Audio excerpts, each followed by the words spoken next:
We've got a busy footballing section for our podcast today, but I did see, I'm not sure if our mate Ela Jerez is in this squad, but I did see we have a under-20 Women's World Cup squad.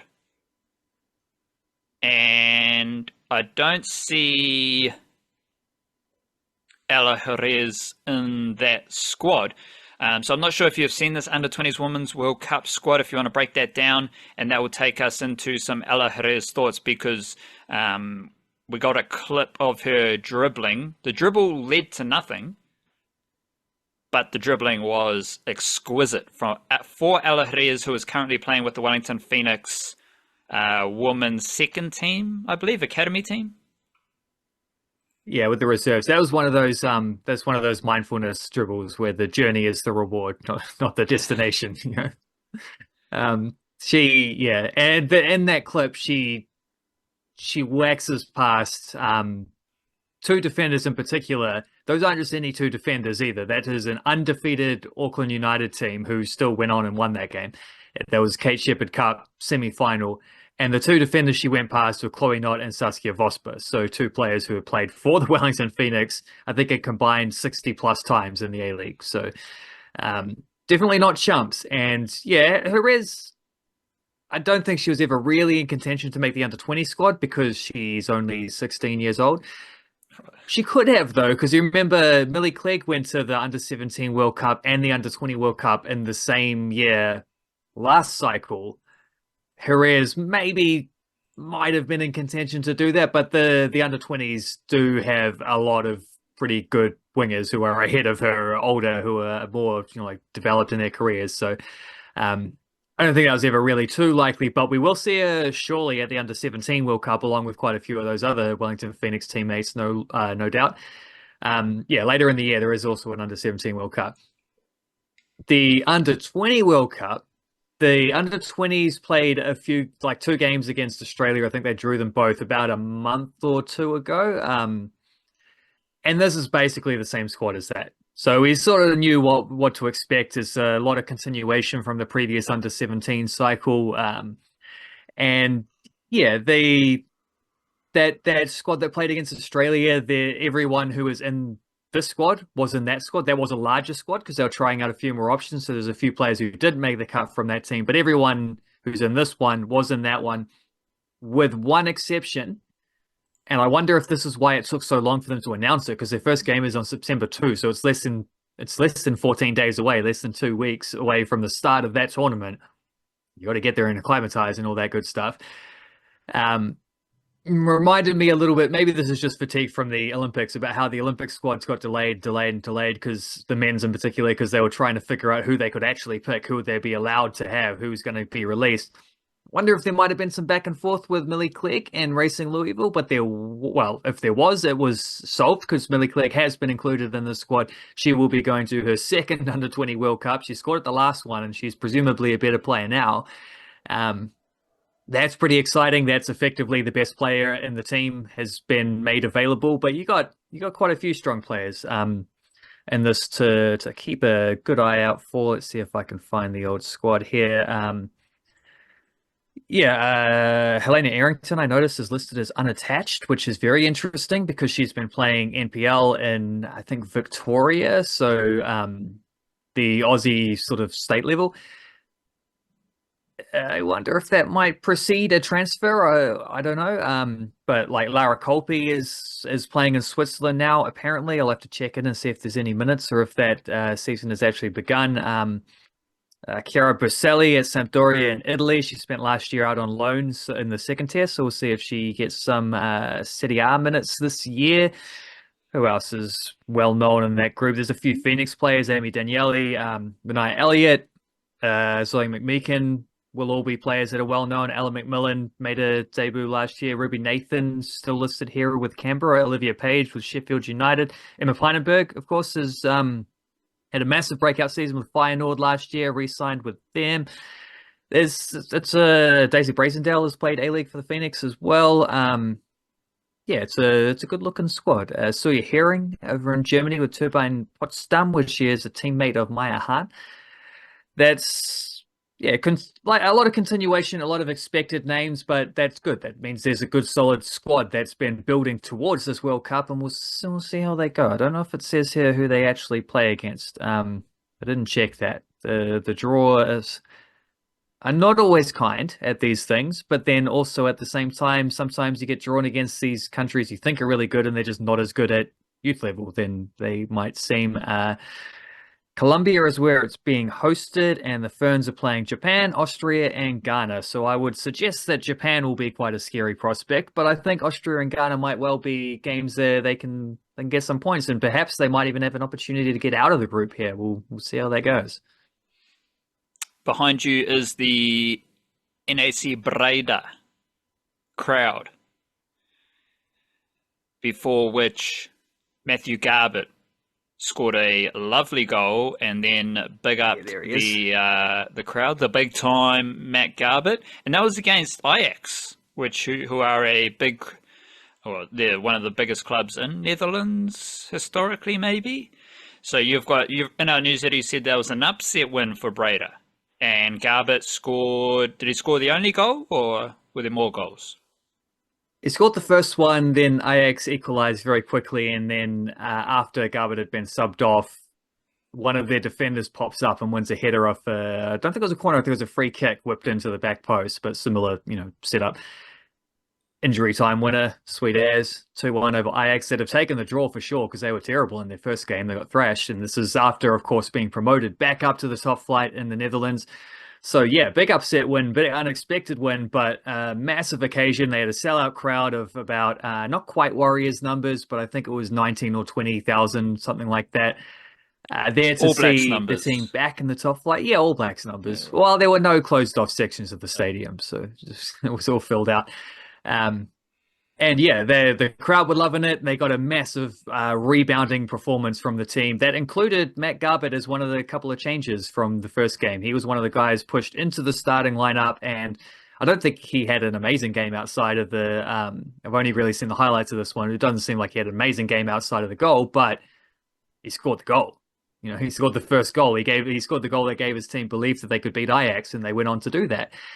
And I don't know. He was as they were getting promoted, he still had a pretty significant role, but he was mostly playing off the bench. So I wasn't, I don't know, there's been a whole lot of momentum leading up to this, and he was missing for most of their preseason as well because he was captaining the All Whites at the Olympics, the Ollie Whites at the Olympics.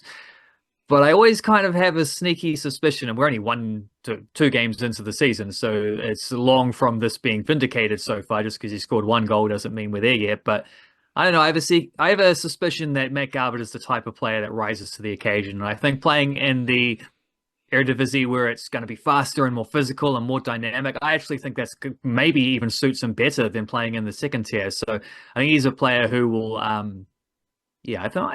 think he could thrive now that he's up in the top flight in the Netherlands and having some good fun there, scoring lovely goals. It was actually in that goal, there's like a tackle won at right back. It's not by one of their midfielders who's just dropping back to cover. Wins a tackle, whips a big crossfield switch over.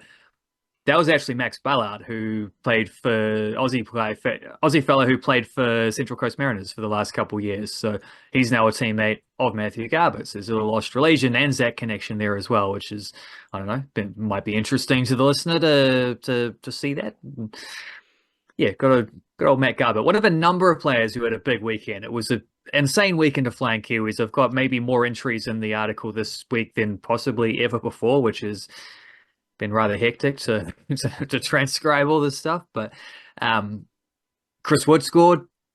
Chris Wood, even just by playing, ensured that we've now gone 21 seasons in a row with at least one New Zealand player in the Premier League, which kind of just is a straight line between Ryan Nelson passing the baton to Winston Reid passing the baton to Chris Wood. There's a little bit of overlap between them. That's kind of how it's gone. But of course, even though these guys probably aren't going to play this season, we did get Henry Gray promoted on the fringes of the Ipswich squad to the Premier League. We had Alex Paulson sign with Bournemouth. We had Marco Stamenic sign with Nottingham Forest. So we've got this little influx. Matt Dibley-Diaz as well on the fringes of the Fulham squad, but he's gone on loan this season. So these guys might not play this year, but there is a we're starting to see what that might look like in terms of who might take the baton from Chris Wood going down the line and continuing that 21-year streak in perpetuity. So yeah, Woodsy got a nice goal. They are being linked with another striker or two, so hopefully those deals collapse in humiliating fashion, and Chris Wood gets to stay as the number one, the main man up top there, and keep scoring goals, no dramas. Um, who else does some stuff this weekend? We had that Indy Riley Macy Fraser game, which was pretty cool. The friendly game between Crystal Palace and Utah Royals, who have been doing some shared preseason stuff or mid-season break for Utah. Indy Riley got about 20 minutes off the bench, her first appearance for Crystal Palace, albeit unofficially. Macy Fraser didn't play, but she was kitted up and she was on the bench. So after all her, the month or two of ankle issues that she's had, that's a pretty good sign that she was at least in the squad, even if she didn't get any minutes there. Marko Stamenic debuted for Olympiacos, and in trying to find the stuff from that Olympiacos game, a bit harder to find highlights from Greek football, partly because they don't use an English alphabet, which makes searching very difficult. But most of the stuff I found from that game involved a dog who ran onto the field during stoppage time and then wouldn't leave. Ran on, sat down. Player goes to get him up. He yaps at his hand, and then just does that thing that dogs do, where they jump up and start running in circles and just getting excited, playing a big game. Eventually, they got a security guard on there with a leash to draw him off. But that seemed to be the most exciting thing from Olympiacos' 2-0 win to start their season. Max Crocombe started for Burton Albion. After being dropped for week one, he very swiftly won his spot back, although they drew 3-3, and he did. The reason he lost his spot was that he was supposedly not as good playing out from the back. So guess what happened within 5 minutes of kickoff of this game, getting back in there, he passed the ball straight to a striker and they conceded a goal. So not ideal, but he made a bunch of saves after that. So he made up for it a fair bit. I don't know, Matt Dibley-Diaz debuted for Northampton and then got a start in their latest League One game. He's actually working his way back from illness, so that's where he might have been playing more prominently otherwise. Alex Greaves scored his first goal in Ireland. Vic Essen had another start for Rangers, another big clean sheet. She's kept 2 clean sheets in a row to start the season for Rangers without having to make a single save. They've won 11-0 and 4-0. But the point there is less what she's doing and more that she's getting consistent starts, and because she's been in a sort of back and forth the whole time she's been at Rangers, but now it seems we're getting into sort of undisputed number one territory with her, which is pretty cool. Who else scored goals? Who else have I got highlights up there from that? Not Fred de Jong, but you got Andre de Jong. Andre, that's it. Yeah. That was a significant one there from him. There's no footage of this, which is annoying. But they finished third in the South African League last season, which itself was a bit of a surprise. They weren't expected to be anywhere near that good, but they just had a great season. Almost got second, but couldn't quite hang on. I think they missed out on goal difference in the end. But that still qualified them for the African Confederation Cup, I think it's called, which is like the Europa League, the second tier continental competition. So they're playing qualifiers against a team from Eswatini, which is what Swaziland used to be called. I learned that when the Olympics were on. It's what Swaziland is now called, what used to be called Swaziland. So, which is, I'm pretty sure that country is inside of South Africa, contained within South Africa. So in Eswatini, the whole country, there wasn't a stadium good enough to host continental football. So they had to play that in Durban instead. So the South African team got to play an away game in South Africa, albeit not in their own, not in their own stadium or anything like that. But Andre de Jong scored the first goal, tapping at the back post. As I say, no video of this, but it's at least got a little bit of a description in the Flying Kiwis update from one of the papers there. That was the first game that Stellenbosch have ever played in continental football, which means that Andre de Jong's goal was the first continental goal ever scored by that club. So a little bit of history from him. And he loves the cup competition. He scores a lot of goals in these cup competitions. So does Ben Waine, who scored for Plymouth Argyle last week and then carried that on, getting a little bit of a cameo in League One. Not League One, they're actually in the Championship on the weekend as well. So Waino's impressing Wayne Rooney is his new coach. That seems to be going all right. The nuts thing is, I'm sure there's even more on top of that I can't remember. There was just while you're having a little look, So I was curious. So quick little Google. We've got Eswatini, which, as you said, was Swaziland. That's in the northeast. There's also Lesotho, which That's I right. I don't know much about, but they are two. I imagine they're two countries within South Africa. The way they are portrayed on Google Maps. So, not an expert on geography, but it looks like the Eswatini is similar to Lesotho, which is they're both kind of northeastern, but Stellenbosch, which is who Andre de Jong plays for, that's down near Cape Town. For anyone Yeah. who's doing some of the African geography there, so just a For good bit of anyone who's learning. going to the South African Premier Cricket League in a couple months, might need to know this information. You may need to know this information. Well, you did have the goalkeepers in the news that yesterday. So you listed the depth chart for All Whites goalkeepers. We've got Max Crocombe, Alex Paulson. Still don't know what's happening there, but apparently he's straight off to Auckland FC. Keith Sims, Ollie Sale, Henry Gray, Nick Zanev, Michael Weld, Scott Morris, Albie Kelly-Heald, and Zach Jones, which is 10. But then you also list off Jamie Searle, Matt Gould, Joe Knowles, Dublin Boone, Lawton Green, Cameron Hogg, which is another 1, 2, 3, 4, 5, 6. So we got 16 goalkeepers from Aotearoa, at least, who are playing professional football around the world. Now, that isn't like Brazilian territory. It's not Indian cricket territory, but it's something. It's not South African cricket territory either. But it is some, it's not like New Zealand rugby territory, where all these New Zealand rugby players are playing all around the world. But it is something. Like New Zealand has at least 16 professional goalkeepers, which is pretty impressive. Yeah, and depending on where you draw the line, I might be like because Dublin Boone's on an academy contract with the Phoenix, so it's like, but I included him because he was in the matchday squad for their Aussie Cup game, so he's at least been in a squad for a professional team. There might be a few others, and he actually was with Rota JC's academy last season before coming back to the Phoenix. So there's, depending on where you draw the line there, might be able to include a couple other Wellington Phoenix Academy keepers.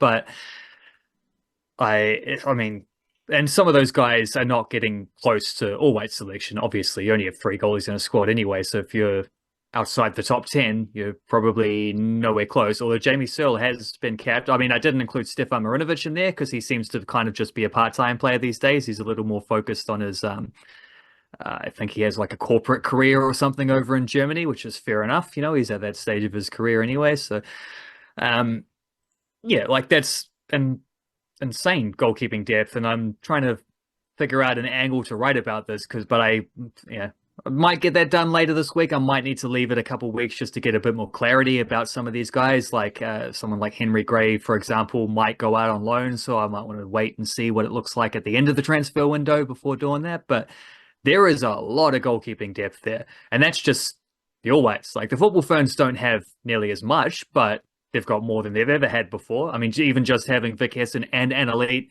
really challenging each other for the number 1 duties is more competition than we've had before, is where there tends to be for most of the time I can remember watching the football ferns and looking back into stats and figures, it seems like it was probably the case for a while before that.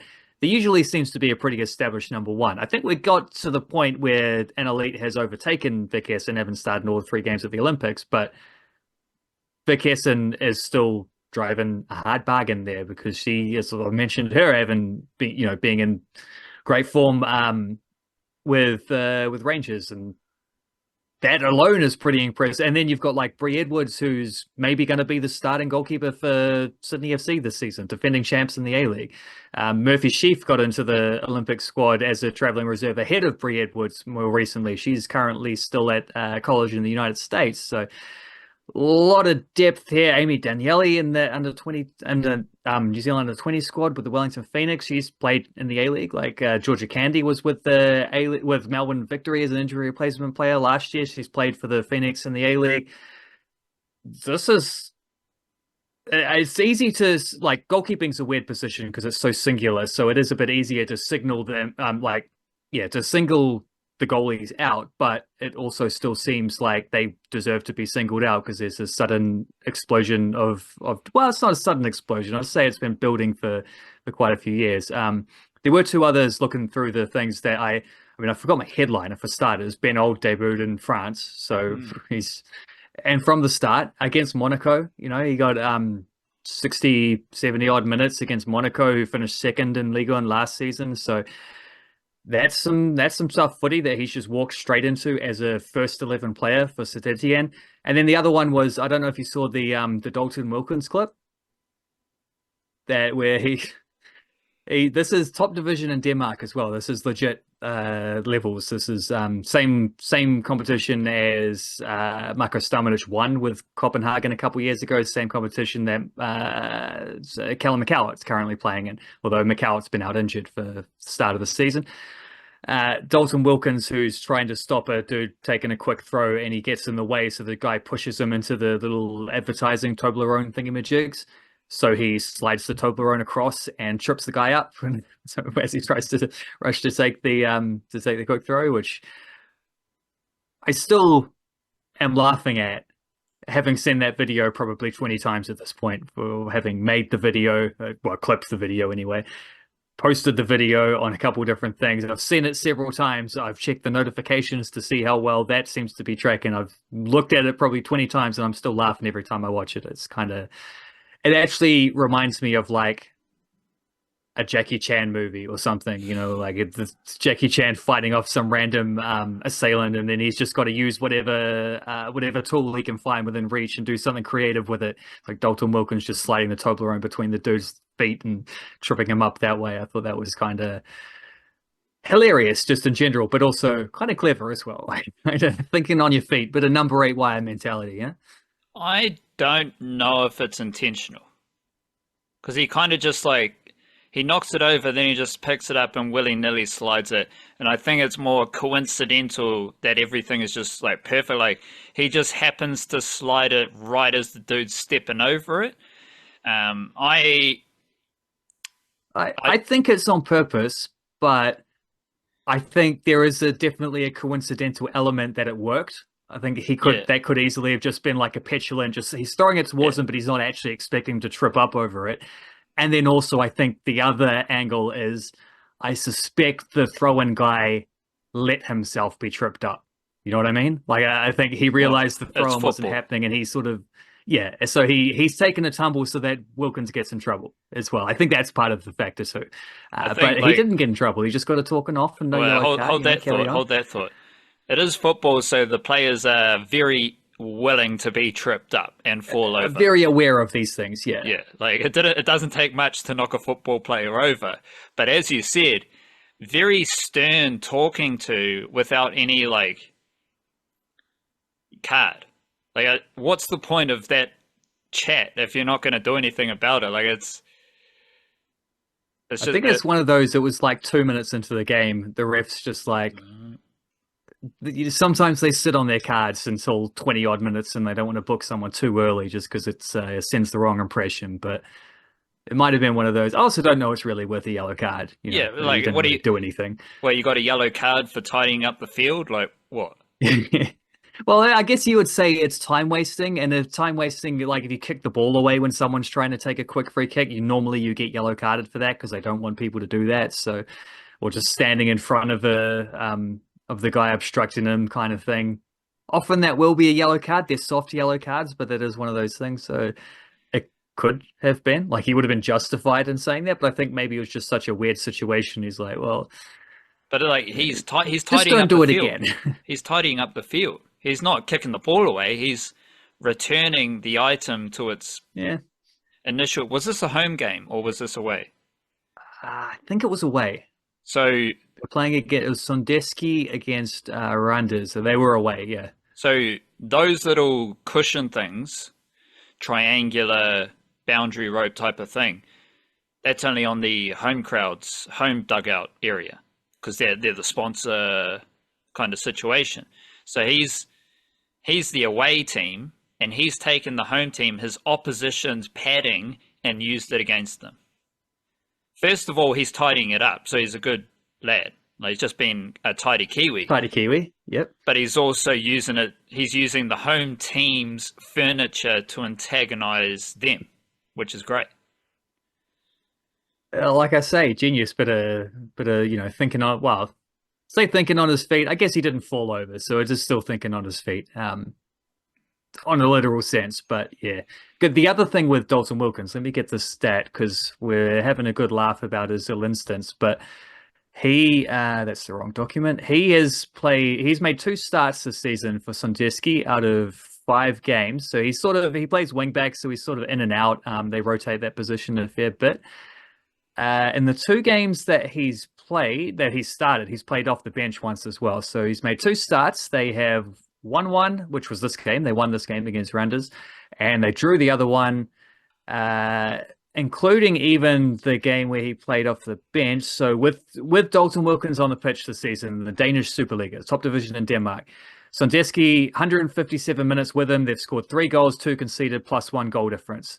Sondeski, without Dalton Wilkins on the pitch this season, 293 minutes, 0 goals scored. They have not scored a goal in 293 minutes without him on the pitch. They score a goal every 50 minutes while he's on the pitch. They've conceded 7 times, so that's a -7 goal difference. He's the only player in the team who has a positive goal difference for when he's on the pitch. They've lost all 3 games that he didn't start. They're undefeated when he has started. He might be a bit of a prankster, but he's also been a really effective player for them this season. Even only a month in, but still, there's a clear trend that's emanating there. Well, the ball goes out because he gets an interception. It does, yeah. Good defensive work, cutting out a through ball. He's a tidy Kiwi and he's a good defender, which is Kiwi football in a nutshell.